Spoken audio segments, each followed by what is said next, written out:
You are looking at Julian's pronunciation guide, where we look at how to pronounce better some of the most mispronounced words in the world, like this other curious word. But how do you say what you're looking for today? We are looking at how to pronounce the name of this animal. This is an earthworm. Perionyx, excavatus is how you'd say it generally in British English. Now in American English it'd be more as Perionyx excavatus. Now for a more authentic classical Latin way, it would be Perionyx excavatus.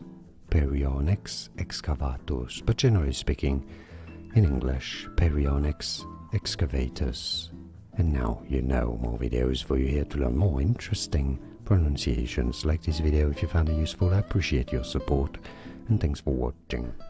Here are more videos on how to pronounce more confusing words and names too many mispronounced like this video. If you found it useful, I appreciate your support. I'll see you soon, and thanks for watching.